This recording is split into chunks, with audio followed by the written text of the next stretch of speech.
Hi friends, मैं आपका दोस्त नगेंद्र आपका फिर से बहुत बहुत स्वागत करता हूं अपने channel GS for civil services पर। कैसे हैं फ्रेंड्स आप लोग? सब ठीक? आशा करता हूं कि आप सब लोग बहुत खुश होंगे, प्रसन्नचित्त होंगे और हर तरह से एंजॉय कर रहे होंगे। तो फ्रेंड्स, जैसा कि आज हम इस वीडियो में चर्चा करेंगे कि सिविल सर्विस की जो तैयारी है हम करें, कैसे करें, और उसमें हम आज जानेंगे कि कौन कौन सा स्टडी मटेरियल हम पढ़ें। तो फ्रेंड्स, जैसा कि आप जानते हैं कि सिविल सर्विस बहुत ही भारत की प्रतिष्ठित परीक्षा है और इसके लिए हमें बहुत ही समझदारी से तैयारी करने की आवश्यकता है। तो फ्रेंड्स, सबसे पहले हम देखेंगे कि हमें क्या क्या पढ़ना है और किस तरह से पढ़ना है।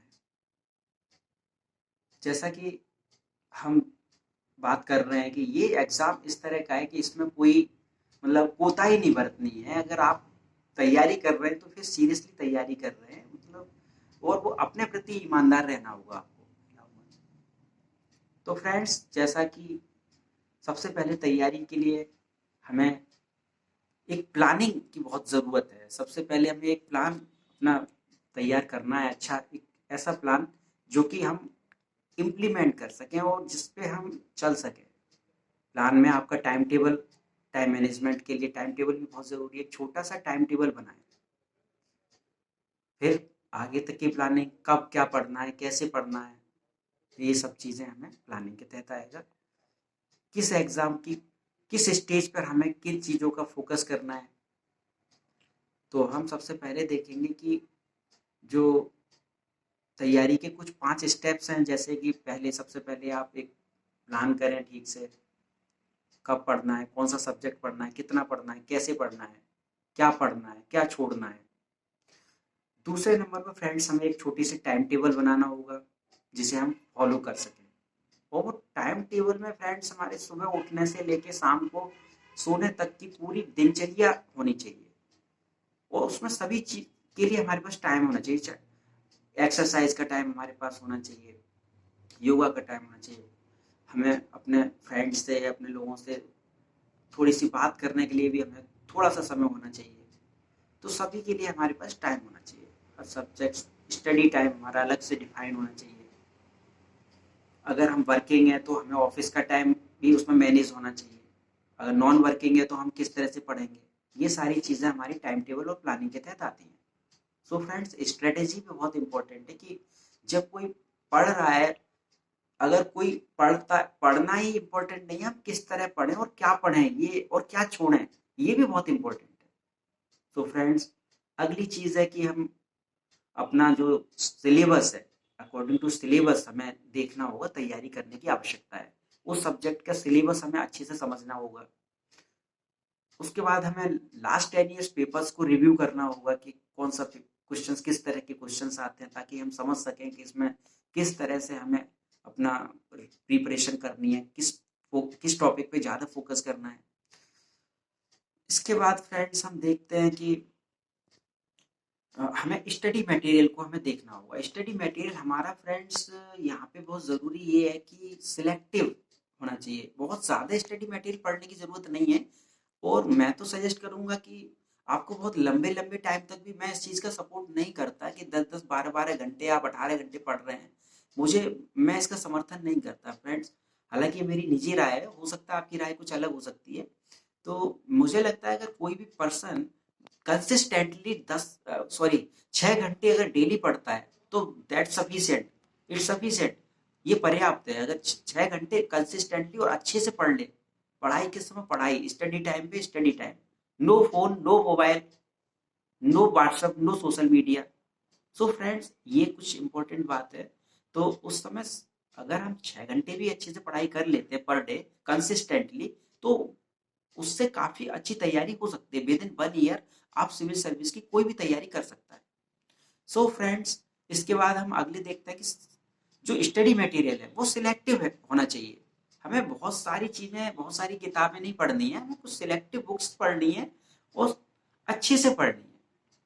और कभी कभी ऐसा भी होता है कि किसी एक बुक की जो है पूरी बुक पढ़ना भी जरूरी नहीं रह जाता है, कुछ उसका हो सकता है किसी बुक में कोई चीज बहुत अच्छी दी है, कुछ चैप्टर्स अच्छे दिए तो हमें वहां से पढ़ने हैं, किसी बुक में और कुछ चैप्टर्स अच्छे से दिए तो वहां से हमें उनको पढ़ना है और इंटीग्रेटेड अपनी तैयारी करनी है।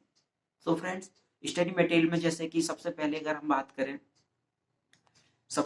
बात करें कि आज के समय में आप देख रहे हैं फ्रेंड, जो पैटर्न है सिविल सर्विस एग्जाम का उसमें जीएस की भूमिका बहुत ज्यादा हो गई है, जनरल स्टडी। क्योंकि आप देख रहे हैं कि प्री में भी जीएस है और मेंस में भी आप देख रहे हैं 4 पेपर्स जीएस के हैं, निबंध भी जीएस का है, ऐसे भी जीएस का ही पेपर बनता है। तो फ्रेंड्स अगर और इंटरव्यू में भी इनडायरेक्टली जीएस का बहुत बड़ा योगदान रहता है। सो फ्रेंड्स आप देख ही रहे हैं कि स्टडी मटेरियल में अगर हम बात करें तो सबसे पहले जो है आपको अगर प्री एग्जाम की बात करें, हालांकि ये इंटीग्रेटेड अप्रोच से तैयारी करने का एग्जाम है, और अगर हम देखें कि प्री के हिसाब से देखें तो शुरुआत में एक बेस बनाना होगा हमें। तो सबसे पहले में एनसीईआरटी बुक्स पढ़नी है 6 से लेकर 12 तक की, हिस्ट्री, इकोनॉमिक्स, पॉलिटी, साइंस सभी की। इसके बाद फ्रेंड्स दूसरा स्टेज है कि आपको जो है कम से कम 2 नेशनल न्यूज़पेपर्स पढ़ने हैं, जिनमें से आपका हिंदुस्तान हो सकता है, हिंदू हो सकता है, इंडियन एक्सप्रेस हो सकता है, द इकोनॉमिक टाइम्स हो सकता है। फ्रेंड्स इसके बाद आपको कोई एक स्टैंडर्ड मैगजीन सिविल सर्विस के लिए लेनी, चाहे वो प्रतियोगिता दर्पण हो सकती है, सिविल सर्विसेज क्रॉनिकल हो सकती है, जो भी आपको सूट करती है, लेकिन वो कंसिस्टेंटली रेगुलर मंथ हर मंथ पढ़नी है। ऐसा नहीं है कि छोड़ दी फिर बाद में ले ली, तो रेगुलरली पढ़नी है फ्रेंड्स।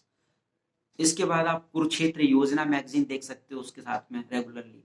इसके बाद जो फ्रेंड्स कोई फिर इसके बाद हम देखते हैं कि स्टैंडर्ड बुक्स भी हैं हर पार्ट की, जो जीएस को अगर देखें उसमें हिस्ट्री की, पॉलिटी की, इकोनॉमी की, ज्योग्राफी की, सब साइंस की, सबकी अपनी एक स्टैंडर्ड बुक्स हैं फ्रेंड्स। तो उनको भी आपको डिटेल में मैं अगले वीडियो में आपको बताऊंगा कि हम जनरल जानकारी ले रहे हैं प्रिपरेशन के बारे में, तो उनको हमें स्टैंडर्ड बुक्स ही पढ़नी है एनसीईआरटी कवर करने के बाद। फ्रेंड्स उसके बाद जो है आप जो अपनी तैयारी करते हो, जब अगर मेंस की बात करें फ्रेंड्स, मेंस एग्जाम में, तो मेंस एग्जाम में हमारा क्या रहता है कि डिस्क्रिप्टिव एग्जाम होता है और वहां पे हमें जो है प्री का तो सब पढ़ना ही है, ऑप्शनल सब्जेक्ट जो आ जाता है हमारा उसके लिए भी हमें स्टैंडर्ड बुक्स की पढ़नी है और अच्छे से पढ़नी है और मल्टीपल टाइम रिवीजन करना है फ्रेंड्स। एक ही बुक को मल्टीपल टाइम पढ़ना है, ना कि हम 10 बुकों को एक ही बार पढ़ें।